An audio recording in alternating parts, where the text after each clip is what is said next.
कि जो भी रिलेवेंट क्वेश्चन थे सब आ गए हैं। अब आपके बीच प्रशांत किशोर जी है, एक बार जोरदार तालियों से उनका स्वागत करें।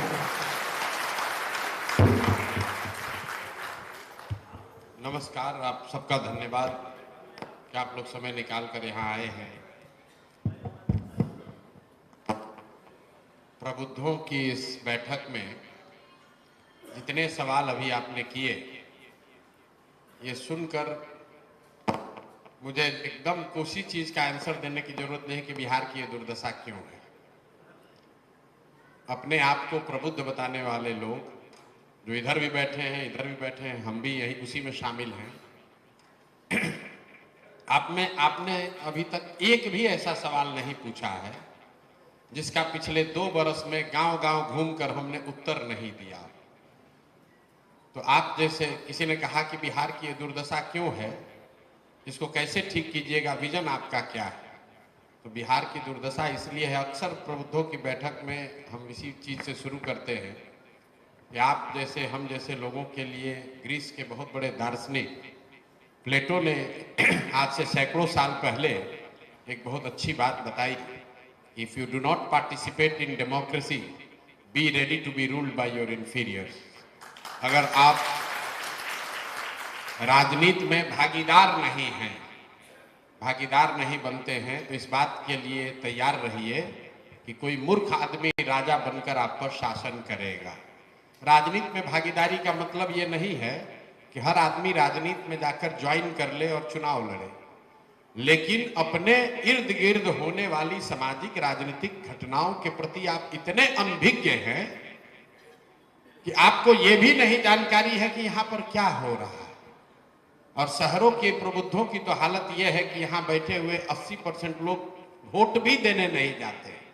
ये हम नहीं कह रहे, यहाँ का आंकड़ा कहता है। बिहार में वोट होता है 50-55%, शहरों का वोटिंग का आंकड़ा उठाकर देख लीजिए, वो 40% है। और वहां पर भी मिडिल क्लास जहां पर जो बस्तियां हैं, जो इलाके हैं, वहां 30% वोटिंग नहीं होती है। यहाँ बैठकर इतना लंबा लंबा आप सवाल कर रहे हैं, गोपालगंज को कैसे सुधारिएगा, बिहार का शिक्षा कैसे सुधरेगा, आप पर भरोसा क्यों करें।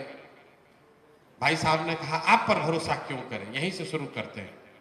मेरे भाई आप तो ऐसे कह रहे हैं कि आपके पास कितना विकल्प है। अरे भाई आप हम पर भरोसा न करो तो जो पहले से चल रहा है उसी को पकड़ के चलते रहो। जिस रोगी को डॉक्टर ने यह कह दिया है कि अब आपके रोग का कोई इलाज नहीं है हमारे पास, वो रोगी कह रहा है कि हम कौन सा दवा खाएं, कौन सा दवा न खाएं।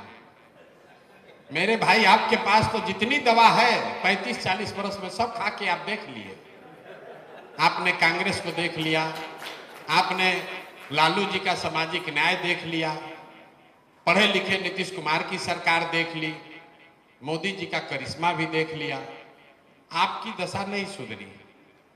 अब कोई प्रशांत किशोर जनसुराज वाले आए हैं, आप कह रहे हैं इन पर भरोसा करें कि न करें। हम कहें बिल्कुल मत करो, लेकिन मान लीजिए कि आपको कोई रोग है जिसके लिए कोई दवा नहीं है। अचानक से एक दिन आप डॉक्टर के पास पहुंचे तो डॉक्टर साहब ने कहा कि एक नई दवा आई है, संभावना तो नहीं है ठीक होने का, लेकिन 10-20% चांस है, ट्राई करोगे? तो आप क्या कहिएगा? हाँ भैया दीजिए, जो ने 20% चांस है। अरे भाई तो जनसुराज वही नई दवा है, कोई गारंटी नहीं है कि प्रशांत किशोर आपको नहीं ठगेंगे, कोई गारंटी नहीं है कि जो बात हम लोग कह रहे हैं वो सब सही है। लेकिन ये एक्सपायर दवा नहीं है, ये नई दवा है। तय आपको करना है कि आप एक्सपायर दवा के साथ चलना चाहते हैं कि नया दवा के साथ एक्सपेरिमेंट करना चाहते हैं। राजनीति के नजरिए से किसी ने कहा कि किन किन राज्यों में विकास हो रहा है, भाई साहब बता रहे थे इंजीनियर हैं, तो मैं आपको बता रहा हूं कि 5 राज्य हैं देश में जहां देश का 1/3 जीडीपी अभी है। 5 राज्य मिलकर, केरल, तमिलनाडु, कर्नाटक, आंध्र प्रदेश और तेलंगाना, ये 5 राज्य मिलकर देश का 1/3 इकोनॉमी इन्हीं के पास है। इन 5 राज्यों में एक कॉमन बात है जिसको अगर आप समझ लीजिए तो बिहार का रास्ता विकास का वहीं से खुलेगा। इन 5 राज्यों में आज तक कोई भी आदमी 10 वर्ष से ज्यादा मुख्यमंत्री नहीं बना है। लोग वहां पर लगातार सरकारों को पलटते रहे हैं। आपने कहा कैसे बिहार सुधरेगा, विजन क्या है? विजन ये नहीं है कि जाकर मंच पर खड़ा होकर कहें कि प्रशांत किशोर कोई बहुत बड़े जीनियस हैं, आप हमको वोट दे दीजिए और हम आपको आपका जीवन सुधार देंगे। हम तो इसका उलट बात कह रहे हैं। हम कह रहे हैं कि अगर 10 प्रशांत किशोर भी आएंगे तो भी आपका जीवन नहीं सुधरने वाला है। जीवन तब सुधरेगा जब आप सरकारों को, व्यवस्था को अपने प्रति उत्तरदायी बनाएंगे, अकाउंटेबल बनाएंगे। इतना लंबा लंबा बात कह रहे हैं। अरे भाई साहब खड़े हुए, भाई साहब ने कहा कि वित्त रहित शिक्षकों की क्या दुर्दशा है। पीछे से कोई बाढ़ का बात बताया, पीछे से इंडस्ट्रियलाइजेशन पर कोई बात कर रहा है। अब जरा देखिए, एक एग्जाम्पल ले लीजिए वित्त रहित शिक्षकों की स्थिति। ये स्थिति 30 वर्ष से है, 35 वर्ष से तो कम है। इन्होंने ही जो कहा उसी को बता रहा हूं कि परिवार परेशान है, बेटियों की शादी नहीं हुई, कई लोगों ने तो आत्महत्या कर ली। लेकिन मेरे भाई 35 वर्ष में ये वित्त रहित शिक्षकों के लिए की जो स्थिति है उसके लिए जिम्मेवार कौन है? नीतीश कुमार हैं, लालू जी हैं, भाजपा वाले हैं, उन्हीं की सरकार है। आपने किसको 35 वर्ष में वोट दिया है भैया, ये बता दो। आपने कहा कुछ नहीं बदला, तो आपका वोट देने का तरीका भी नहीं बदला। आप तो उसी नीतीश कुमार को वोट देकर अभी जिताए हो 5 महीना पहले, जिसके मारे हुए आप कह रहे हैं कि हमको वित्त रहित शिक्षकों की हालत बड़ी खराब है। दोनों बात कैसे होगा रे भाई? भैया बहुत कष्ट में है, बाढ़ नहीं रुक रहा है। बाढ़ तो आज पहली बार नहीं रुक रहा है। तुरंत आदमी कहता है भैया विकल्प नहीं था। जब घेरा जाएगा, हम 2 बरस पैदल चले, सब बात सुनते हैं, पूछते अच्छा ये बताओ तुम्हारा विधायक कई बार से जीत रहा है? कहता है भैया 4 बार से। सांसद कई बार से जीत रहे हैं? भैया 2 बार से, उसके पहले उनके 3 बार बाबूजी जीते थे। अरे भाई तो तुम मरे भी जा रहे हो, इतना परेशान भी हो और वोट भी उसी नेता को दे रहे हो। दोनों बात कैसे हो रहा है? दोनों बात कैसे हो रहा है? वोट पंजाब के लोग तो आकर नहीं दे रहे हैं, वोट तो आप ही ने दिया है। कुछ लोग कहता है कि भैया विकल्प नहीं था। क्या करें, विकल्प नहीं था। हमको समझ तो सब था, विकल्प नहीं था। लालू जी को दे नहीं सकते हैं तो डर के मारे नीतीश को दिए हैं। मेरे भाई नोटा नहीं था, यहां तो बहुत विद्वान वकील लोग बैठे हैं। नोटा था ना, नोटा क्यों नहीं दबाए? अगर नोटा को सबसे ज्यादा वोट पड़ता तो कानूनन फिर से चुनाव होता। तो कहता है वोट बर्बाद काहे करें? वोट बर्बाद क्यों करें? मतलब गलत आदमी को दे देंगे, गलत को दे देंगे, लेकिन नोटा नहीं देंगे। बर्बाद क्यों करें? कोई अच्छा आदमी खड़ा होता है। भाई साहब पूछ रहे हैं सही आदमी का पैमाना क्या है? ठीक बात है, गोपालगंज में कोई अच्छा सज्जन आदमी खड़ा हो जाए तो आदमी घर में बैठ के कहता है अरे ना चलिहन बिहार में चली हम ना पैसा बना कुछ आगे पीछे को है नहीं, अकेले घूमता रहा। आप अपने घर में बैठ के हंसते हैं, आप और हम अपने घरों में बैठकर हंसते हैं कि ना प्रोफेसर साहब आदमी तो बड़ा अच्छा है, डॉक्टर साहब अच्छा आदमी है, लेकिन चलिहन ना चलिहन। अरे भाई आपने देखा होगा कई बार इसी दुर्दशा में कई बार हिम्मत करके इंडिविजुअल्स लोग खड़े हुए हैं चुनाव में, लेकिन जब वो खड़ा होता है उसको 2000 वोट मिलता है। और आप जैसे लोग, हम जैसे लोग कहते हैं कि क्या करें, जीत भी जाते तो क्या कर लेते, ये अकेले खड़ा होकर क्या कर लेंगे, बिहार बदल देंगे, इसीलिए नहीं दिए। मेरे भाई जब आप और हम एक अच्छे आदमी को वोट नहीं देते हैं तो 100 अच्छे आदमी का राजनीति में आने का जो मनोबल है वो टूटता है कि भाई अच्छा आदमी को कोई वोट नहीं देता, कोई अच्छा आदमी को वोट नहीं देता। आप कह रहे हैं कि आप कैसे सुधारिएगा? हम नहीं सुधार सकते। हमारी भूमिका क्या है? डॉक्टर साहब यहां बैठे हुए हैं, इन्हीं को देख लीजिए। अगर मान लीजिए खड़ा हो जाए, मान लीजिए एक बार जोश में आ जाए कि हमको तो अब राजनीति करके कुछ तो करना है गोपालगंज के लिए, बहुत रुपया कमा लिए, बहुत पैसा नाम हो गया, कम से कम गोपालगंज के लिए कुछ करें। अगर एक बार हिम्मत आप में से कोई कर भी लिया राजनीति में आने का, तो घर में जाकर कहिएगा तो पत्नी बाल बच्चा सब आप पर टूट पड़ेगा। अरे पगला गए हो क्या रे भाई, अब अच्छा खासा जिंदगी चल रहा है, तुम राजनीति करने जाओगे? तो डर के मारे आप कहेंगे छोड़ो रे भाई, हमारे बस का नहीं है। प्रशांत किशोर की, जनसुराज की इतनी ही भूमिका है कि डॉक्टर साहब अगर जाकर या कोई वकील साहब जाकर घर पर कहेंगे कि जैसे वाईवी गिरी जी ने कहा होगा कि प्रशांत किशोर कह रहे थे कि अब हम भी कुछ कर सकते हैं, अब और कोई चिंता करने की जरूरत नहीं है, चुनाव उनाव का चिंता वो करेंगे। तो घर वाला भी कहता था चलो प्रशांत किशोर कह रहा है तो ट्राई करके देख लो। तो वाईवी गिरी तो अपनी ताकत से ही जीतेंगे। वाईवी गिरी को किसी समझदारी की, ताकत की जरूरत हमसे नहीं है। बस इतना ही है कि हमारे वजह से ये राजनीति में कदम डाल रहे हैं। तो जनसुराज की, सही लोगों की ये सोच है कि ऐसा व्यक्ति जो राजनीति में अदरवाइज नहीं आता, उसकी हिम्मत नहीं पड़ती, उसके घर वाले, दोस्त वाले राजनीति में नहीं उसको आने देते, एक बार को कहता है चलो भाई जनसुराज वाला कह रहा, मन है तुमको राजनीति करने का तो कर लो। जिस दिन सही लोग अपन आएंगे राजनीति में, अपने आप सुधार होगा। किसी एक प्रशांत किशोर से नहीं सुधार होगा। बिहार में सुधार तब होगा जब 2-4-5 हजार अच्छे लोग मुखिया बनेंगे, 100-150 अच्छे लोग विधायक बनेंगे, तब सुधार होगा। खाली मुख्यमंत्री बदलने से, सांसद बदलने से सुधार नहीं हो सकता। दूसरा आपने प्रश्न किया कि गोपालगंज की कितनी बड़ी समस्या है। भाई साहब ने कहा हमको खुशी है कि याद है कि हमसे मिले हैं। तो हमने उस समय कहा था कि गांव और जिला का बात छोड़िए, हर पंचायत का एक योजना बनाकर जारी करेंगे। उसके लिए 2 साल हम पैदल भी चले। लेकिन आपके जो गोपालगंज के सवाल हैं, उसके लिए महाभारत के यक्ष प्रश्न में युधिष्ठिर से एक प्रश्न जो पूछा गया, हमको याद आ रहा है कि दुनिया का सबसे बड़ा आश्चर्य क्या है। उसके जवाब में युधिष्ठिर ने कहा कि हर आदमी देख रहा है रोज मरते हुए लोगों को, लेकिन सोचता है कि हम तो न मरेंगे रे भाई। ये दुनिया का सबसे बड़ा आश्चर्य है। वही हाल बिहार के लोगों का है। गोपालगंज में बैठा हुआ आदमी सोच रहा है कि पूरा बिहार डूब जाए और गोपालगंज चमकने लगे, पूरा बिहार का इंडस्ट्री खत्म हो जाए और गोपालगंज में शुगर मिल चलने लगे, पूरा बिहार बाढ़ में डूबता रहे और गंडक से यहां पर एकदम प्रॉस्पेरिटी आ जाए। नहीं हो सकता। इस गलतफहमी में मत रहिए।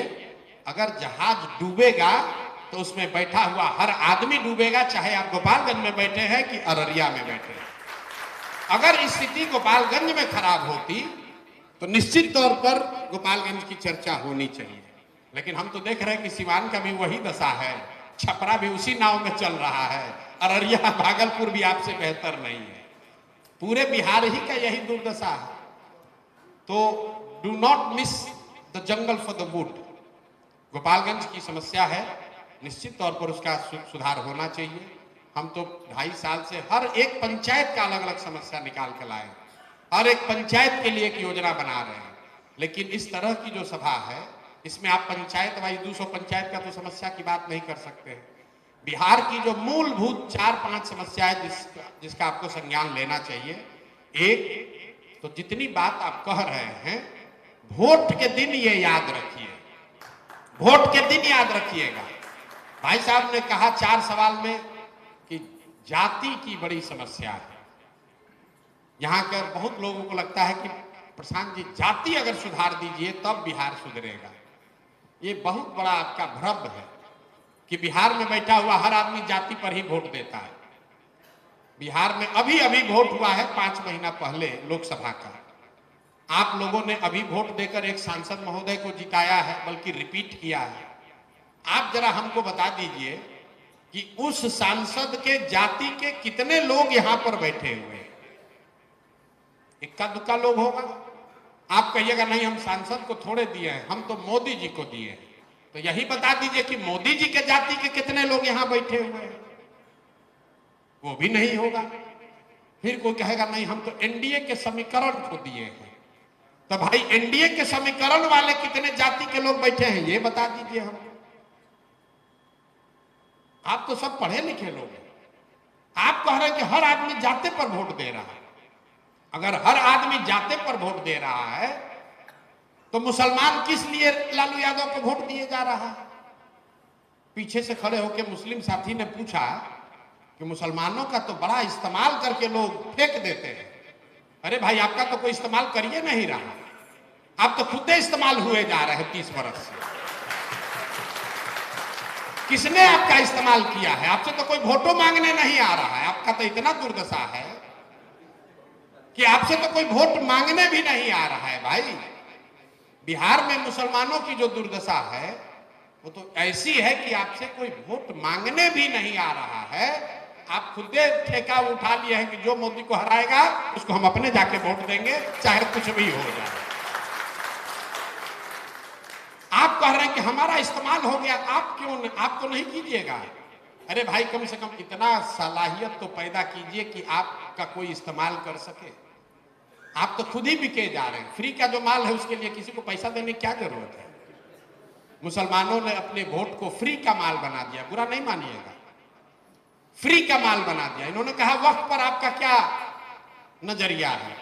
हमारा नजरिया तो हम रोज बता रहे हैं, उसके खिलाफ में है।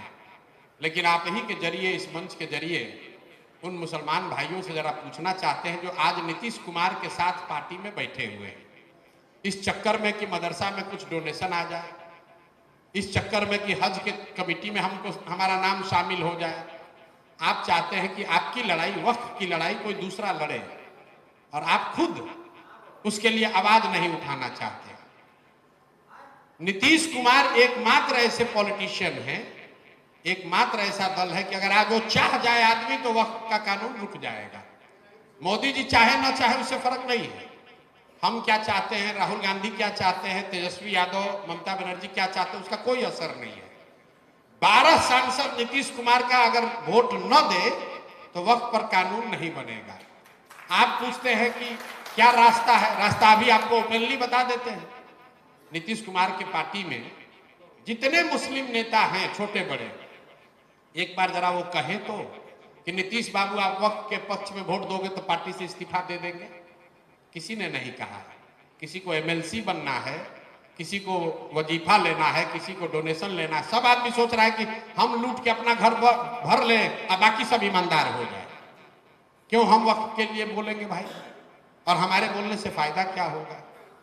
जब तक आप अपनी आवाज नहीं उठाएंगे, आपकी आवाज कोई दूसरा नहीं उठाएगा।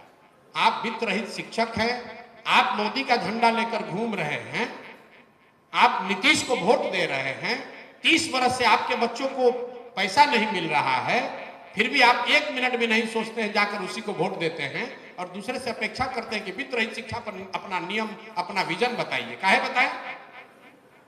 अरे हमको तो मालूम है कि आप कहां वोट दीजिएगा। क्यों बताएं? क्यों बताएं भाई? ऐसा ऐसा सवाल पूछते हैं।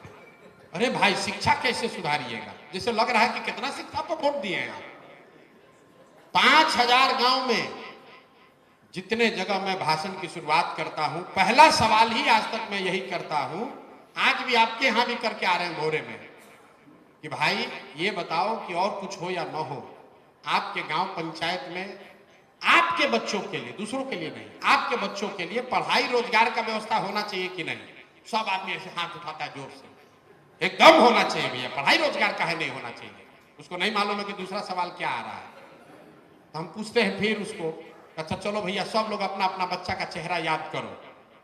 आप देख लीजिएगा मेरा वीडियो, हम कहानी नहीं बना रहे। हर सभा में यही पूछते हैं कि अपने अपने बच्चों का जरा चेहरा याद करो और बताओ कि अपने बच्चों के पढ़ाई रोजगार के लिए जीवन में किस बार वोट किए थे। आज तक 5000 से ज्यादा गांव में कोई भी नेता, कोई भी पढ़ा लिखा आदमी, कोई भी अनपढ़, अगड़ा, पिछड़ा, हिंदू, मुस्लिम, गरीब, कोई आज तक हाथ नहीं उठाया है। कम से कम इतना गैरत बचा हुआ है। बच्चों के नाम पर लोग झूठ नहीं बोलते हैं, लोग नहीं बोलते, नेता तो बच्चा के नाम पर भी झूठ बोल देता है। लोग बच्चों के नाम पर कोई हाथ नहीं उठाता, कहता ना भैया ये तो नहीं किए, ये नहीं किए। जब आपने बच्चों के पढ़ाई रोजगार के लिए वोट नहीं दिया है तो पढ़ाई रोजगार होगा कैसे? आप कहिएगा कि अगर वो दे भी देंगे तो हो जाएगा, बिल्कुल होगा। आपने 5 किलो अनाज के लिए वोट दिया तो बिहार में कितना भी भ्रष्टाचार है, 4 किलो अनाज मिल रहा है। आपने मंदिर के लिए वोट दिया, आपने मंदिर के लिए वोट दिया तो अयोध्या में मंदिर बना है भाई। आपने इसी नीतीश कुमार को हमने बिजली के लिए वोट दिया, देखिए बिजली आई है। इसी बदहाल बिहार में बिजली आया है, घर घर बिजली आया है। हमने वोट दिया है जाति के नाम पर, तो पूरे देश में सबसे पहले जाति की जनगणना इसी बिहार में कराई गई है। आपने वोट दिया है गुजरात के विकास का कहानी सुन के, आप ट्रांसफार्मर गिना रहे थे मेरे भाई। आपने और हमने गुजरात के विकास के लिए वोट दिया है, तो गुजरात में विकास हो रहा है। हम लोग के बच्चे जाकर गुजरात में नौकरी मजदूरी कर रहे हैं। और आपको हमको तो इसी में खुशी है कि हमारा लड़का बंगलोर में काम कर रहा है, हमारा लड़का सूरत में नौकरी पा गया है। इसी में लोग, बिहार के लोग खुश हैं। जो बोइएगा वही काटिएगा। बिहार के सुधार का मंत्र यहीं पर छुपा हुआ है। जिस दिन आप अपने चुने हुए नेताओं को अकाउंटेबल बनाइएगा तब सुधार होगा, वरना जन सुराज भी आ जाएगा, वो भी कुछ नहीं करेगा। लोगों को मालूम है कि यहां पर वोट किस चीज के लिए पड़ेगा, उनको मालूम है कि यहां वोट जाति पर पड़ेगा।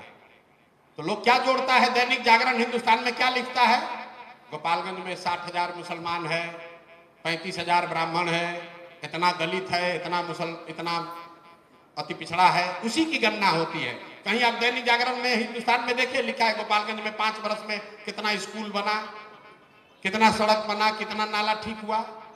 क्योंकि जिस चीज पर वोट पड़ना है उसी की चर्चा होती है, नेता उसी की गणना करता है। आप खुद ही कह रहे हैं कि हमको वोट देना है जात पर, जात से बचिएगा तो हिंदू मुसलमान बन जाइएगा।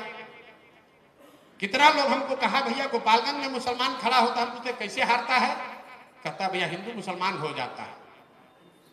तो भैया रहते गोपालगंज में आप हैं तो हिंदू मुसलमान तमिलनाडु का आदमी आके करता है। कितना बड़ा बड़ा बात बोल रहे हैं। सुधार होना चाहिए, भगत सिंह पैदा होना चाहिए दूसरे के घर में, अपना बच्चा नहीं लगना चाहिए। सबको भगत सिंह का कहानी बढ़िया से लगता है, अपना बच्चा नहीं लगना चाहिए। अपना बच्चा न लगे तो भगत सिंह सबको चाहिए। हिंदू मुसलमान हो रहा है, बड़ा गलत हो रहा है। गोपालगंज में कोई मुसलमान अच्छा आदमी खड़ा हो, आपने कहा सही आदमी कौन है, कोई अच्छा सज्जन आदमी मुसलमान खड़ा हो जाए जिसके साथ आप रोज बैठ के नाश्ता करते हैं, बात करते हैं, आपको विद्वान लगता है, इलेक्शन में खड़ा हो जाए तुरंत कहिएगा ना भाई मियाँ जी को वोट नहीं देना है। कैसे अच्छा आदमी आएगा आप बताइए? नहीं आ सकता है।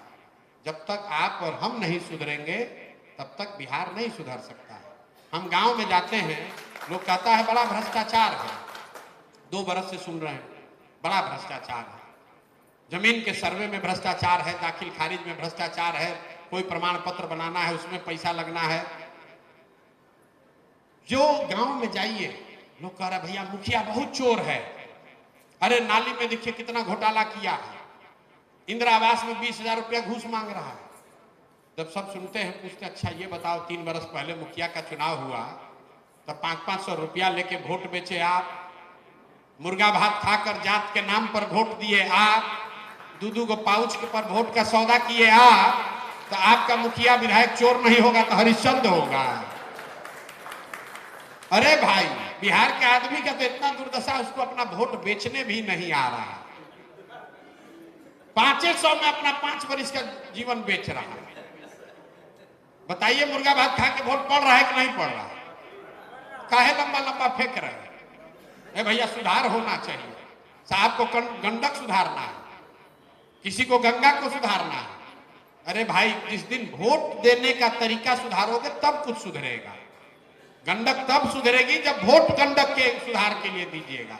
वोट दीजिएगा मुर्गा भात के लिए और सोचिएगा कि बिहार में चाइना की तरह वाटर ग्रिड बन जाए, नहीं हो सकता है। यही जन सुराज इसी के लिए शुरू किया गया। अब हमारे विजन की जो बात है, 3 चीजें हम लोग कह रहे हैं फंडामेंटली बिहार के विकास के लिए। 3 बात कह रहे हैं, लंबी चौड़ी बात नहीं। 15 साल से कम उम्र के बच्चों को इतनी अच्छी शिक्षा दी जाए ताकि वो व्यवस्था पर बोझ ना बने। 15 साल का मतलब ये हुआ, साइंस ये कहता है कि अगर 15 साल मतलब 10वीं क्लास तक अगर आपने अच्छी पढ़ाई कर ली तो जीवन में कभी आप व्यवस्था पर बोझ नहीं बनिएगा, कुछ ना कुछ रास्ता निकाल कर आप आगे अपना जीवन चला सकते हैं। तो जन सुराज की पहली सोच है कि 15 साल से कम उम्र के बच्चों को इतनी अच्छी पढ़ाई की व्यवस्था दी जाए ताकि वो आगे चलकर बिहार की व्यवस्था पर वजीफा के लिए, फ्री बीज के लिए, पेंशन के लिए, अनाज के लिए बोझ ना बने। ये शिक्षा सुधरेगी कैसे? इसके लिए दो बातें बताई जा रही है फंडामेंटली। एक तो हर गांव में हर बच्चे तक अच्छा स्कूल पहुंचाने के बजाय हम लोग ये कह रहे हैं कि अच्छा स्कूल बनाइए और वहां बच्चों को पहुंचाइए। दुनिया में जितने अच्छे देश हैं शिक्षा के मामले में, अगर आप फिनलैंड जाइएगा, फिनलैंड का रैंकिंग पूरे दुनिया में नंबर 1 है। पीसा की रैंकिंग आती है जिसमें फिनलैंड नंबर 1 है। जितने स्कैंडिनेवियन कंट्री हैं, फिनलैंड, स्वीडन, डेनमार्क, जिसका भी आप नाम जानते हो, वहां जाकर देखिएगा उन्होंने क्या किया है। उन्होंने हर गांव में या हर शहर में स्कूल नहीं बनाया, उन्होंने स्कूल स्ट्रेटेजिक लोकेशंस पर बनाया और फिर बच्चों को स्कूल बस की सुविधा दी ताकि वो बस से बच्चे स्कूल तक पहुंचे। शहरों में ये चीज हो रहा है। शहर में स्कूल आपके मोहल्ले में बना है जरूरी नहीं है। आपको मालूम है कि शहर के बाहर एक बढ़िया स्कूल खुला है, आप अपने बच्चे को गाड़ी से, बस से रोज भेजते हैं, आधा घंटा में बच्चा आपका वहां पहुंच जाता है, वहां बच्चा पढ़कर आ रहा है। बिहार का अगर आप ठीक से अध्ययन कीजिएगा तो यहाँ जो अभी प्रखंड है 550 के करीब, हर प्रखंड में अगर 5 स्ट्रेटेजिक लोकेशंस पर अच्छे, बहुत अच्छे विद्यालय, नेतरहाट जैसे विद्यालय बना दिए जाए तो कोई ऐसा बच्चा नहीं है उस प्रखंड में जो कि 20 मिनट में स्कूल बस से उस बस स्कूल तक न पहुंच जाए। तो जन सुराज की सोच ये है कि सैकड़ों स्कूल बनाने के बजाय हर प्रखंड में कम से कम 10 ऐसे अच्छे विद्यालय बनाए जाएं जो नेतरहाट के समकक्ष हो। और ये 10 विद्यालय बनेगा कैसे? क्योंकि इतने विद्यालय बनाने का पैसा नहीं है सरकार के पास। आप किसी ने कहा आपके पास धन कहां से आएगा, ये बताइए। रोज बता रहे हैं सर, आप सुन ही नहीं रहे।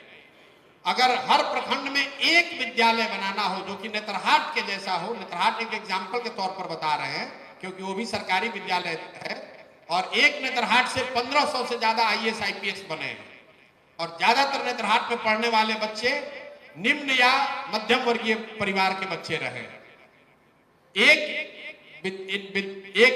प्रखंड में अगर एक नेतरहाट जैसा स्कूल बनाना हो तो हर साल करीब करीब 1500 से 1700 करोड़, 15,000 से 17,000 करोड़ रुपए का खर्च आएगा। तो बिहार सरकार का स्कूल का शिक्षा का बजट है इस साल का 60,000 करोड़ रुपया। तो हम लोग दो बात कह रहे हैं कि 1/3 उसका पैसा हम लोग खर्च करना चाहते हैं ताकि हर साल एक प्रखंड में एक बढ़िया विद्यालय बन जाए, ताकि अगले 5 वर्ष में आपके प्रखंड में 5 नेतरहाट के समकक्ष विद्यालय हो। बाकी लोगों का क्या होगा? बाकी लोगों के लिए हम लोग ये कह रहे हैं कि जब तक सरकारी विद्यालय न बने, उतनी सुविधा न बने, तब तक आपको ये सुविधा हो कि आप अपने बच्चे को प्राइवेट स्कूल में भेजिए और उसका फीस, रेगुलेटेड फीस सरकार सीधे प्राइवेट स्कूलों को दे ताकि किसी के बच्चे को पढ़ाई के से मुफ्त महफूज ना होना पड़े। ये व्यवस्था भी लागू है अमेरिका में। अमेरिका में ये व्यवस्था लागू है। कोई कहेगा तो सब प्राइवेटे में जाएगा, नहीं जाएगा। यहां बैठे हुए जितने लोग हैं, अगर आपसे पूछे कि पटना में साइंस कॉलेज में आपका बच्चा पढ़ना चाहिए कि प्राइवेट कॉलेज में पढ़ना चाहिए, 100% लोग कहेंगे नहीं, साइंस कॉलेज में पढ़ना चाहिए। अगर आपको कह दें कि PMCH में आपका लड़का मेडिकल करेगा कि प्राइवेट मेडिकल कॉलेज में करेगा, 100% लोग कहेंगे नहीं भैया PMCH में करेगा। तो दुनिया भर में इसका प्रमाण है कि अगर सरकारी विद्यालयों को सुधार दिया जाए, US इंक्लूडेड, तो लोग हार्वर्ड जाना चाहते हैं, स्टैनफोर्ड जाना चाहते हैं, जो कि सरकारी यूनिवर्सिटी है, प्राइवेट यूनिवर्सिटी में नहीं जाना चाहता है। तो जन सुराज की जो सोच है कि अगले 10 वर्ष में हर प्रखंड में 10 अच्छे विद्यालय बनाए जाए। हम उनमें से नहीं है जो कह रहा है कि एक दिन में शिक्षा सुधार देगा, नहीं सुधर सकता। न उतने शिक्षक हैं, न उतनी क्षमता है, न उतना पैसा है। लेकिन 5 वर्ष में इसको फंक्शनल कर दिया जाएगा और 10 वर्ष में देश के सबसे अच्छे शिक्षा व्यवस्था का निर्माण इतने ही रिसोर्स में बिहार में किया जा सकता है। दूसरी बात जो यहाँ एक महत्वपूर्ण है वो है पलायन की, रोजगार की। किसी ने कहा फैक्ट्री कैसे लगाइएगा, कोई कह रहा है भैया नौकरी कहां से आएगा। तो पहले आप समझिए कि रोजगार कहां से आ सकता है। जिसको भी लगता है कि फैक्ट्री लगने से रोजगार आएगा, ये बहुत बड़ी भूल कर रहे हैं आप। जो पूरी अर्थव्यवस्था है उसके 3 भाग हैं। अगर आप इकोनॉमिक्स समझते हैं तो उसके 3 स्तंभ हैं, कृषि, मैन्युफैक्चरिंग और service sector. Agriculture, manufacturing and service. Agriculture की पूरी भूमिका देश में 12 से 13% है। मैन्युफैक्चरिंग की पूरी भूमिका 18% के आसपास है और सर्विस सेक्टर करीब करीब 60 से 65%। कई बार जब लोग कहता है भैया सरकारी नौकरी दे देंगे, पूरा समाज यहां लड़ रहा है 40-50 साल से कि सरकारी नौकरी में किसको कितना रिजर्वेशन मिलेगा। ये देखने की कोशिश ही नहीं कर रहा है कि 78 साल में बिहार में टोटल कितना आदमी सरकारी नौकरी करता है आज? 23,25,000 लोग, करीब करीब 23.25 लाख लोग ही सरकारी नौकरी करते हैं। चपरासी से लेकर मुख्य सचिव तक सबको जोड़ दीजिएगा तो 23.25 लाख लोग सरकारी नौकरी करते हैं। मतलब 1.97%, 2% लोग को सरकारी नौकरी है। 98% को तो ना नौकरी मिली है ना आगे कभी मिल सकती है। देश में 3% लोगों को सरकारी नौकरी है और उसी 2% के लिए पूरा समाज पिछला 50 वर्ष से लड़ रहा है कि रिजर्वेशन 10% ज्यादा होना चाहिए कि कम होना चाहिए। हम कह रहे भाई तुम 100% ले लो, तब भी तो 2% तुमको मिलेगा, 98% को फिर भी उससे लाभ मिलने वाला नहीं। यही वजह है कि आप देखिए अति पिछड़ा समाज है, दलित समाज है, रिजर्वेशन लग गया, उसके बावजूद उन कितने लोग IAS बन गए, कितने लोग अति पिछड़ा समाज से कलेक्टर बन गए? नहीं बन सकते। सरकारी नौकरी 2% लोगों को है। कुछ लोगों को लग रहा है फैक्ट्री लगने से सुधर जाएगा। अगर फैक्ट्री को, प्राइवेट सेक्टर को जोड़ भी दीजिएगा तो भी समाज का 25-30% से ज्यादा उससे कवर नहीं होता है। यहां पर अगर रोजगार लाना है, दुनिया में जहां पर भी रोजगार है वहां पर लोग खाली फैक्ट्रियों में काम करके नहीं रोजगार पाएगा। अमेरिका में 4% खाली बेरोजगारी है। इसका मतलब ये नहीं कि हर आदमी फैक्ट्री में काम कर रहा है। वहां रोजगार लाने का तरीका है पूंजी की उपलब्धता। अगर आपके पास पूंजी हो तो आपके पास रोजगार का साधन हो सकता है। अगर आपके पास पैसा है, नौकरी नहीं है, जमीन नहीं है, तो भी आप जाके एक मिठाई का दुकान खोल लीजिएगा, कुछ नहीं कीजिएगा, 4 गो गाय भैंस पाल लीजिएगा, कुछ न कुछ आप स्वरोजगार कर सकते हैं। तो बिहार की सबसे बड़ी समस्या है यहां पर पूंजी नहीं है। पूंजी क्यों नहीं है उसको समझिए और उसी को जनसुराज दूर करने की कोशिश कर रहा है। पूंजी के 2 स्रोत हैं।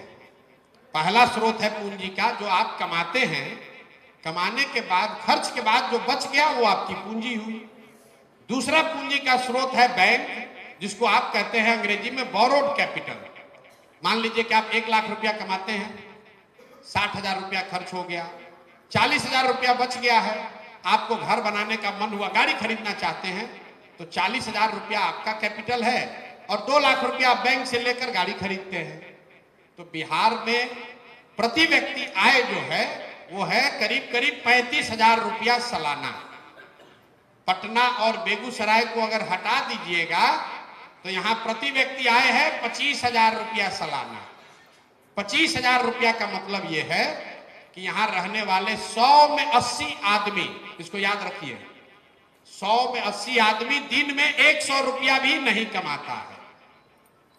100 में 80 आदमी दिन में 100 रुपया भी नहीं कमाता है।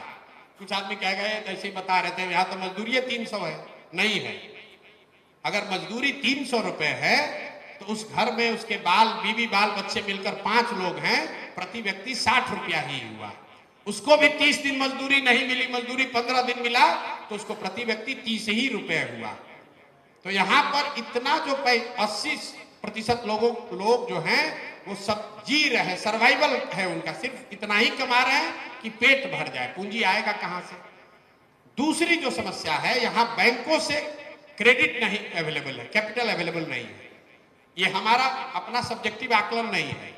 आरबीआई इसको दिखाता है, रोज एक आंकड़ा जारी करता है हर 15 दिन पर, जिसमें यह बताया जाता है कि बैंकों से कितना पैसा क्रेडिट के तौर पर समाज को मिल रहा है, जिसको कहते हैं सीडी रेशियो। इसको 5 मिनट आपका दिमाग थोड़ा दुखेगा, लेकिन सीख लीजिए। सीडी रेशियो का मतलब है कि कितना पैसा बैंकों में जमा हुआ और बैंक कितना पैसा वापस आपको ऋण के तौर पर दे रहे हैं, सबको, घर बनाने के लिए, पढ़ाई करने के लिए, बिजनेस करने के लिए। और ये आरबीआई आंकड़ा जारी करता है हर 15 दिन पर। पूरे देश में सीडी रेशियो है 70%, मतलब जितना पैसा लोग बैंक में जमा करते हैं उसका 70% पैसा बैंक वापस ऋण के तौर पर उसको देना है। इसको मॉनिटर करने के लिए देश में प्रधानमंत्री के स्तर पर, प्रधानमंत्री के चेयरमैनशिप में कमेटी है जो ये देखती है कि ये 70 से बहुत ऊपर नीचे न हो। बहुत ऊपर भी नहीं होना चाहिए, नीचे भी नहीं होना चाहिए। बिहार में सीडी रेशियो कितना है? 40%। आज से नहीं, 1990 से लेकर अभी तक बिहार में सीडी रेशियो है 40%। इसका असर क्या होता है? पिछले वित्तीय वर्ष में बिहार की गरीब जनता ने, टाटा बिरला ने नहीं, हमने आपने जो बैंकों में रुपया जमा किया, टोटल 4,21,000 करोड़ रुपया। याद रखिए, बिहार के लोगों ने बिहार के बैंकों में जमा किया 4,21,000 करोड़ रुपया। चूंकि यहां सीडी रेशियो है 40%, तो पैसा लोगों को तो वापस मिला कितना? 1,61,000 करोड़ रुपया। बाकी पैसा कहां गया? बाकी पैसा बैंकों ने क्या किया? बाकी पैसा बैंकों ने बिहार से उठाकर उन राज्यों में भेज दिया जिन राज्यों में तरक्की हो रही है। आंध्र प्रदेश में सीडी रेशियो है 105, कर्नाटक, गुजरात, तमिलनाडु, केरल में सीडी रेशियो सब 90 से ऊपर है, और बिहार में सीडी रेशियो है 40। आप अंदाजा लगाइए कि अगर हर साल 2 लाख करोड़ रुपया बिहार के लोगों को मिल रहा होता तो कितने ज्यादा लोग यहां पर बड़ा घर बनाते, कितने लोग गाड़ी खरीदते, कितने लोग बिजनेस धंधा करते। आप इसको उल्टा समझिए, जितने लोग आप यहां आए हैं, ज्यादातर लोग गाड़ी से आया होगा। अगर बैंक से आपको गाड़ी खरीदने का लोन न मिले तो कोई ऐसा यहां आदमी नहीं होगा इक्का दुक्का को छोड़कर जो गाड़ी अपना पैसा देके सीधे खरीद ले। सब ने अपनी गाड़ी लोन पर बैंक से लिया हुआ है। ये कैपिटल की ताकत है। बिहार में चूंकि कैपिटल नहीं है, इसलिए कोई यहां रोजी रोजगार का तरीका नहीं है। आपको बाल काटने आता है, आपके पास 20,000 रुपया है, आपका मन हुआ कि हम आकर गोपालगंज में एक सैलून खोलें। आप आए तो पता चला सैलून खोलने में 1 लाख रुपया लगेगा। आप बैंक के पास गए, बैंक वाले ने कहा आपको लोन नहीं मिल सकता है, तो आप 20,000 रुपया कैसे खर्च करेंगे? आप 2,000 रुपया का बॉम्बे का टिकट खरीदिएगा, 5-7 हजार रुपया जाकर बॉम्बे में कोई खोली लीजिएगा, उसका किराया दीजिएगा, 2-4-5 हजार रुपया किसी नौकरी के दलाल को दीजिएगा ताकि आपको नौकरी मिल जाए। तो आपका जो 20,000 था वो भी गया। बाल काटने आपको पहले भी आ रहा था, अब आप पहले यहाँ पर अगर लोन मिलता तो आप सैलून चलाते, खुद भी कमाते, 4 आदमी को रोजगार देते। लेकिन क्रेडिट के अभाव में आप बॉम्बे में, दिल्ली में जाकर मजदूर बन गए। तो जो जन सुराज की सोच है, क्यों हम लोग कह रहे हैं कि साल भर में पलायन को रोका जा सकता है, उसके बस 2 ही कारण है। पहला कारण यह है कि अगर क्रेडिट की व्यवस्था को यहां 70-75 कर दिया जाए तो हर साल लोगों को करीब करीब 2 लाख करोड़ रुपया एक्स्ट्रा मिलने लगेगा। किसी टाटा बिरला महिंद्रा के आने की जरूरत नहीं है, आपका जो पैसा है वो आप तक जाने लगेगा। दूसरी बात, हम लोग कह रहे हैं पलायन रोकने के लिए कि मनरेगा को कृषि से जोड़ दिया जाए। पिछले वर्ष बिहार सरकार का मनरेगा का यूटिलाइजेशन है 39%, मतलब 100 रुपया अगर हम लोग भारत सरकार से ला सकते थे तो सिर्फ 40 रुपया लाए, 60 रुपया सरेंडर कर दिया। जो 40 लाए उसमें लूटपाट हुआ सो अलग, और लाखों लोग यहां से जा रहे हैं हरियाणा पंजाब में खेतों में काम कर रहे हैं। किसान अलग परेशान है। किसी ने सवाल उठाया कि किसान को यहां मजदूर नहीं मिल रहा है। तो हम लोग ये कह रहे हैं कि मनरेगा को अगर कृषि से जोड़ दिया जाए और हर भूमि धारक को यह विकल्प दे दिया जाए कि अगर आप धान गेहूं छोड़कर नकदी की फसल खेती करने लगे तो आपको मनरेगा का किसान मजदूर मुफ्त में मिलेगा। तो जो आज आदमी धान उगा रहा है शायद कल लहसुन उगाएगा, ज्यादा पैसा कमाएगा और उसको मजदूर मुफ्त में मिलेगा और लाखों लोग मनरेगा के जरिए यहीं पर रोजगार कर पाएंगे, उनको पंजाब और हरियाणा नहीं जाना पड़ेगा। दुनिया में कम से कम 10 से बड़े जो आर्थिक मामलों के विशेषज्ञ हैं, 2-4 लोग तो उसमें बिहार के ही हैं। आप रघुराम राजन का नाम सुने, आपको लगता है बहुत बड़ा अर्थशास्त्री है।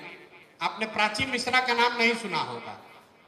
यहीं पर कुछ डॉक्टर लोग होंगे, मंजू गीता मिश्रा एक बहुत बड़ी डॉक्टर है, उनकी बेटी है प्राची मिश्रा, वो भी उतनी ही बड़ी इकोनॉमिस्ट है जितनी बड़े इकोनॉमिस्ट रघुराम राजन है।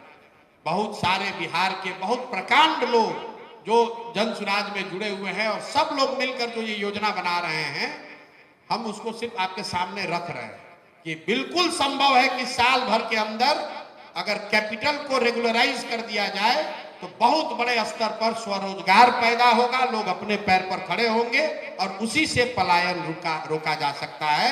कि सरकारी नौकरी का लालच देकर और फैक्ट्री लगा देंगे या शुगर फैक्ट्री चला देंगे, उससे यहाँ पर रोजगार नहीं आ सकता है।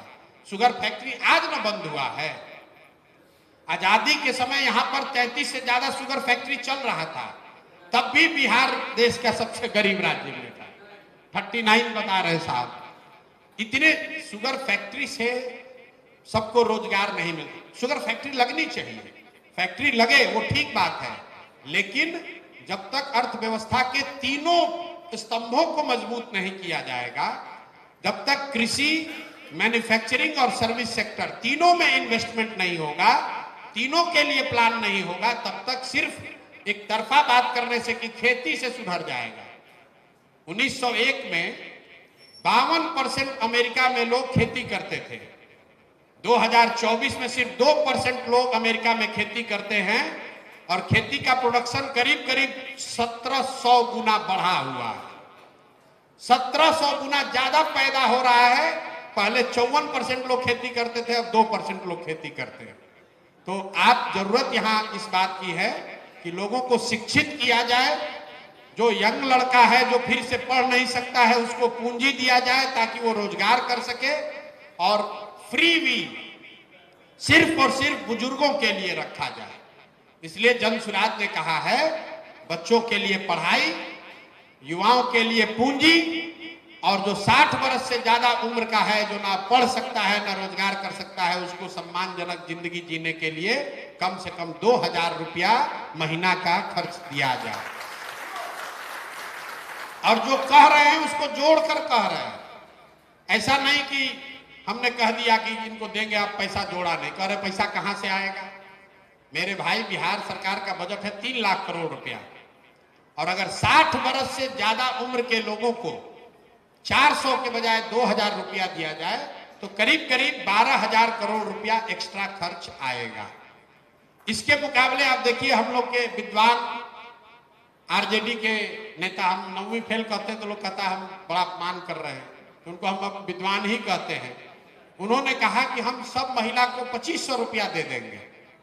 भाई, सबके हाथ में मोबाइल है, मोबाइल में कैलकुलेटर है। अगर आप खाली अपने कैलकुलेटर पर गणना करना शुरू कीजिए, बिहार में 6 करोड़ महिला है, बच्चियों को हटा दीजिए तो करीब करीब 5 करोड़, 5.25 करोड़ एडल्ट महिला होंगी। अगर आप 2500 रुपया महीना देंगे तो साल भर का बजट होगा 1,55,000 करोड़ रुपया। बिहार सरकार का अभी बजट आया है, योजना बजट है 1 लाख करोड़ का, टोटल बजट है 3 लाख करोड़, योजना बजट है 1 लाख करोड़ का। भाई साहब दे देंगे 1.5 लाख करोड़ रुपया, और पब्लिक वही सुनकर वोट भी देगी। अब फिर कहेगी हम तो ठगा गए। अरे भाई, तुम नहीं ठगाओगे तो कौन ठगाएगा। 1 रुपया के, जिसके पॉकेट में 1 रुपया है, वो कह रहा है हम आपको 1.5 रुपया देंगे। आपको तो पहले कह रहा है कि हम तुमको ठगेंगे, लेकिन आपको सुनना ही नहीं है। अब फिर कहिएगा देखिए तेजस्वी जी भी कहे थे कि 2500 देंगे, नहीं दिए। अरे भाई, तेजस्वी जी से पूछिए तो कि भाई 5 करोड़ गुने 12 गुने 2,500 कितना होता है, कैलकुलेटर में जोड़ तो लो, 1.5 लाख करोड़ रुपया होता है। दिल्ली और गोवा को छोड़ दीजिए, दिल्ली और गोवा को छोड़ दीजिए तो देश का कोई भी राज्य, ये भ्रम में मत पालिएगा कि महाराष्ट्र में स्कीम चल रही है, नहीं चल रही है। दिल्ली और गोवा को छोड़कर कोई ऐसा राज्य नहीं है जो सारी महिलाओं को 2,500 रुपया हर महीना दे दे। किसी के पास इतना पैसा नहीं है, कहां से दे देगा, कहां से दे दीजिएगा भाई, संभव ही नहीं है। लेकिन पब्लिक यही सुनकर जाकर फिर वोट देगी और कहेगी हम तो एकदम ठगा गए। तो भाई अगर आप खुद ही अपना गला काट रहे हैं तो कोई आपको बचा नहीं सकता है। सुसाइड आप कर रहे हैं और दूसरे से पूछ रहे हैं कि हम काहे नहीं सुसाइड करें, बताइए। आप हमसे पूछ रहे हैं कि हम सुसाइड क्यों ना करें। अरे भाई एक बार और कर लो, एक बार और कूद, अभी तक नहीं मरे हो तो एक बार और कूद जाओ, 5 साल और कुछ कहता है। इस बार अभी हमको लोग कह रहे हैं कि थोड़ा समय लगेगा, बात तो बढ़िया बता रहे हैं, लेकिन अभी 2-4-5 वर्ष और लगेगा। तो हम कहते हैं ठीक बात, अभी पूरा नहीं कुचाए हैं, 5 वर्ष और कुचा लीजिए, तब अगर आंख खुलेगा तब अपने आप को विद्वान मान लीजिएगा कि अब हमको भरोसा हो गया प्रशांत किशोर पर। 5 वर्ष और कुचा जाएंगे और पीछे चले जाएंगे तब भरोसा होगा। भाई जगिए। सब सुनने के बाद लोग कहता है ना बात तो बढ़िया बता रहे हैं, हम लोग क्या करें, हम क्या आपकी मदद कर सकते हैं। मेरे भाई आप हमारी मदद क्या कीजिएगा, मदद हम पैसा चंदा लेते नहीं हैं और कोई सुविधा आपसे चाहते नहीं है। हम क्या कर रहे हैं, हम खड़े होकर गला फाड़ फाड़ कर आपको समझाने का प्रयास कर रहे हैं। आप भी यही कीजिए, गला मत फाड़िए, लेकिन दिन में कम से कम 5 को आदमी को सिखाइए कि भाई ये कोई मौका आया है, नई दवा आई है, एक बार ट्राई कर लो, तुम बचोगे हम लोग भी बचेंगे, न तो ऐसे ही गर्त में मर रहा है। भरोसा किसी पर मत कीजिए। 5 साल के लिए जनसुराज को आजमाइए, अगर काम ना हो तो जनसुराज वालों को भी लाठी डंडा मार के झाड़ू मार कर भगाइए। 5 साल से ज्यादा मौका किसी को मत दीजिए। ये सिर्फ बिहार के लिए नहीं कह रहे हैं, दुनिया में आप लोग सब पढ़े लिखे लोग हैं। अमेरिका में या ज्यादातर डेवलप्ड नेशन में रूल है कि कोई आदमी 10 वर्ष से ज्यादा प्रधानमंत्री या प्रेसिडेंट नहीं हो सकता है। क्यों? क्योंकि ये साइंस है कि 10 वर्ष से ज्यादा अगर आप एक ही काम को करते रहेंगे तो 11वें-12वें साल में आप कोई आमूल चूल परिवर्तन नहीं ला सकते हैं। इसीलिए उन देशों ने ये कानून बना दिया, संविधान में लिख दिया कि 10 वर्ष से ज्यादा भैया कोई नहीं रह सकता है, चाहे आप जितने बड़े आइंस्टीन हो, जीनियस हो। अब बिहार में 35 वर्ष से लालू नीतीश के आगे हम लोग देखिए नहीं रहे। तो भाई लालू नीतीश के आगे देखिए, जनसुराज अच्छा न लगे किसी तीसरे को दीजिए, लेकिन कम से कम इन दोनों से अपना पिंड छोड़ाइए, अन्ना तो भाई आपका जीवन सुधरने वाला नहीं है, ना आपका सुधरेगा ना गोपालगंज का सुधरेगा। एक अंतिम बात, यहाँ सब बैठे हुए लोग सब पैसे वाले लोग हैं बिहार के नजरिए से। यहाँ बिहार में पैसा वाला तो कोई नहीं है, लेकिन बिहार के नजरिए से पैसे वाले लोग बैठे हुए हैं। तो लोग कहता है भैया हमारा क्या चिंता है, हमारा लड़का तो बंगलोर में पढ़ रहा है बढ़िया। मेरे भाई आपको कष्ट ज्यादा है। गरीब का बच्चा यहाँ जो पढ़ा लिखा नहीं, वो बाहर मजदूरी करने गया, जब वो थक जाएगा 50 साल का हो जाएगा तो आएगा वापस रहने यहाँ अपने गांव में। लेकिन आपके हमारे बच्चे जो पढ़ लिख कर यहाँ से नौकरी करने बंगलोर चले गए, दिल्ली चले गए, नोएडा चले गए, लिख के ले लीजिए वापस वो बिहार आने वाला नहीं है। हमारे अपने बाबूजी ने बहुत जमीन खरीदा है, घर बनाया है कि हमारा 16 गो हमारा बेटा पतो भतीजा भांजा सब रहेगा। हम आपको बता रहे हैं, हम लायक हो या नालायक, उन घरों में आज दिया बत्ती जलाने वाला भी कोई नहीं बचा है। और हम अभी हैं यहाँ तो संपत्ति बची हुई है। हम आपको कैमरे पर कह रहे हैं, मेरा लड़का बैठे बैठे न्यूयॉर्क से दिल्ली से उसको बेच देगा, उसको मालूम भी नहीं था कोनार कौन जगह है। चलो रुपया 2-4 करोड़ रुपया मिल रहा है, बेचो इसको तुरंत भगाओ। तो जो रात दिन आप लगकर पैसा कमा रहे हैं, घर बना रहे हैं, सपने संजो रहे हैं, यहाँ बेटा रहेगा, यहाँ नाती खिलाएंगे, कुछ भी आपके हाथ नहीं रहने वाला है। आपकी ज्यादा जिम्मेवारी है कि इसको सुधारिए, नहीं तो गरीब का बच्चा तो फिर भी लौटेगा, आपका बच्चा लौटने वाला नहीं है। और आपका लड़का बहुत लायक है, बुढ़ापा में भगवान न करे बीमार पड़ जाइएगा तो यहाँ अस्पताल भी नहीं है, लड़का वही बंगलोर और दिल्ली में ले जाकर रखेगा, आपको यहाँ कोई व्यवस्था नहीं मिलेगी। इसीलिए मैंने कहा कि अगर जहाज डूबेगा तो सब लोग डूबेंगे। अगर आपको भगवान ने बुद्धि, शक्ति, साधन, पैसा दिया है तो आपकी ज्यादा जिम्मेवारी है कि आप कुछ न कुछ योगदान कीजिए इस समाज को सुधारने में। सुधार का प्रयास हम करें या आप करें, प्रयास आज हो या 10 वर्ष के बाद हो, करना तो किसी न किसी बिहार के ही आदमी को पड़ेगा। कोई तमिलनाडु से आकर इसको नहीं सुधारेगा। इसलिए सुधार के दिशा में कदम उठाइए। खाली ये कहते रहने से कि बड़ा अंधेरा है, बड़ा अंधेरा है, प्रकाश नहीं आने वाला है। किसी को दिया जलाना पड़ेगा तो आप माचिस जलाइए, दिया जलाइए। और हम आशा और विश्वास है मुझे कि अगली बार जब गोपालगंज की बैठक में आएंगे तो फिर ये सवाल मत कीजिएगा जो बात का जवाब दे दिए। और अगर आपका कोई सवाल बाकी रह गया है, आप YouTube पर जाइए, कोई ऐसा सवाल नहीं है बाढ़ के लिए या पढ़ाई के लिए या इंडस्ट्रियलाइजेशन के लिए। हम आपको 2 घंटा और बोल सकते हैं, लेकिन आप थक जाइएगा। देखिए अपने आप लोग थक जा रहे, कितना जान गया आदमी होशियार है, चलिए बाहर चलिए। किसी को धैर्य नहीं है, 2020 का जमाना है, सवाल पूछे और तुरंत भागे। अरे छोड़ो ना भाई, बहुत सुने ये सब बात, कुछ सुधरने वाला है। तमिलनाडु को तमिलनाडु के लोगों ने सुधारा है। 25 बरस तक अन्ना दुरई 25 बरस तक समाज में वहां काम किए हैं, तब तमिलनाडु सुधरा है, एक दिन में नहीं सुधरा है। तो धैर्य धारण करके हमें आपको आने वाली पीढ़ी के लिए कोई बिहार को बिहारी कह के गाली न दे, इसके लिए आपको हमको प्रयास करना पड़ेगा। आप में से जो लोग जानते होंगे कि महाराष्ट्र में बिहार के आदमी को मारा जाता है, आप ये नहीं जानते हैं कि शिवसेना का जो उदय हुआ वो बिहारियों के लिए नहीं हुआ, वो मद्रासियों को वहां से भगाने के लिए हुआ था। 1960-70 में जितना वहां रेस्टोरेंट था, वहां पर नौकरी करने वाले लोग तमिलनाडु के थे, उनको लुंगी वाला कहते थे। शिवसेना का हिस्ट्री जाके पढ़ लीजिएगा, बाला साहब ठाकरे ने लुंगी वालों को महाराष्ट्र से भगाओ ऐसा आंदोलन शुरू किया। आज स्थिति है कि महाराष्ट्र का आदमी जाकर तमिलनाडु में काम कर रहा है। इंडिया का आधा से ज्यादा जो कार बन रहा है वो तमिलनाडु में बन रहा है, और महाराष्ट्र का आदमी जहां था वहीं है। तो अगर बिहार को सुधारना है तो खाली बात करने से नहीं होगी, सबको कुछ न कुछ करना पड़ेगा, तब सुधार होगा। नहीं तो बड़ा बड़ा बात कीजिएगा, कल मोदी जी का रैली होगा, कहे चलो भैया मोदी जी के नाम पर वोट मारो, तो फिर अपना रहिए इसी में भोगिए, फिर दूसरे को दोष मत दीजिए। हम अपना काम कर रहे हैं, आप अपना काम कीजिए, मिलकर प्रयास होगा। तो यही सामूहिक प्रयास की बात है, तभी सुधार होगा। कोई एक प्रशांत किशोर, कोई भगवान का भेजा हुआ दूत आकर बिहार को एक झटके में सुधारने वाला नहीं है।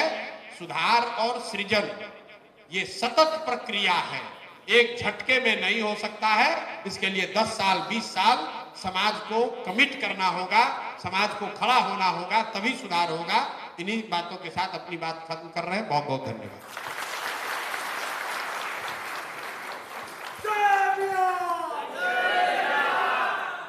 आप लोगों को एक विशेष सूचना मैं दे रहा हूं।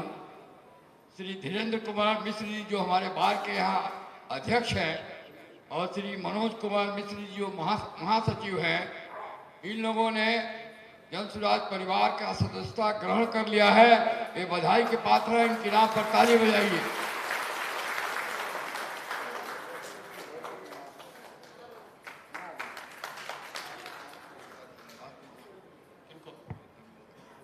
नहीं, सबको धन्यवाद दे रहे हैं, जितने लोग मंच पे बैठे हैं आपका भी, और जो लोग सामने बैठे हैं आपका भी। ठीक, जितने भी प्रबुद्ध जन आए